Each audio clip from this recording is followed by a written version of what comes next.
ನಮಸ್ಕಾರ ವೀಕ್ಷಕರೇ.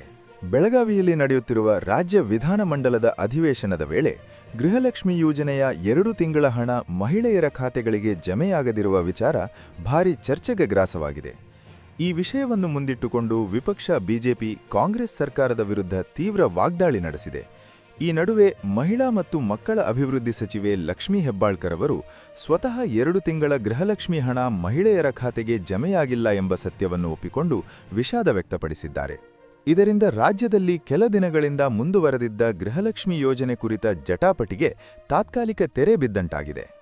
ಹೊಸ ವರ್ಷದ ಮೊದಲು ಈ ಹಣ ಮನೆ ಯಜಮಾನಿಯರ ಕೈ ಸೇರುವ ಸಾಧ್ಯತೆ ಇದೆ ಎಂಬ ಮಾಹಿತಿ ಲಭ್ಯವಾಗಿದೆ. ಕಳೆದ ಕೆಲವು ತಿಂಗಳುಗಳಿಂದ ಗೃಹಲಕ್ಷ್ಮಿ ಹಣ 2-3 ತಿಂಗಳಿಗೊಮ್ಮೆ ಮಾತ್ರ ಜಮೆಯಾಗುತ್ತಿದ್ದ ಹಿನ್ನೆಲೆಯಲ್ಲಿ ಫಲಾನುಭವಿಗಳಲ್ಲಿ ಗೊಂದಲ ಮತ್ತು ಅಸಮಾಧಾನ ಉಂಟಾಗಿತ್ತು. ವಿಶೇಷವಾಗಿ ಆಗಸ್ಟ್ ಮತ್ತು ಸೆಪ್ಟೆಂಬರ್ ತಿಂಗಳ ಹಣ ಯಾವಾಗ ಜಮೆಯಾಗುತ್ತದೆ ಎಂಬ ಪ್ರಶ್ನೆಗಳಿಗೆ ಸ್ಪಷ್ಟ ಉತ್ತರ ಸಿಕ್ಕಿರಲಿಲ್ಲ. ಇದೀಗ ಲಭ್ಯವಾದ ಮಾಹಿತಿಯ ಪ್ರಕಾರ ಡಿಸೆಂಬರ್ 16ನೇ ತಾರೀಕಿನಂದೇ ಆರ್ಥಿಕ ಇಲಾಖೆಯಿಂದ ಸೆಪ್ಟೆಂಬರ್ ತಿಂಗಳ ಗೃಹಲಕ್ಷ್ಮಿ ಕಂತಿನ ಹಣ ಬಿಡುಗಡೆ ಮಾಡಲಾಗಿದೆ.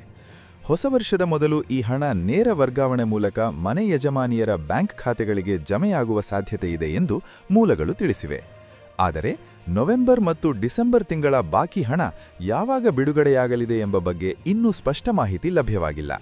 ಆದರೂ ಮುಂದಿನ 1 ವಾರದೊಳಗೆ ಸೆಪ್ಟೆಂಬರ್-ಅಕ್ಟೋಬರ್ ಕಂತಿನ ಹಣ ಖಚಿತವಾಗಿ ಮಹಿಳೆಯರ ಖಾತೆಗಳಿಗೆ ಜಮೆಯಾಗಲಿದೆ ಎಂಬ ನಿರೀಕ್ಷೆ ವ್ಯಕ್ತವಾಗುತ್ತಿದೆ.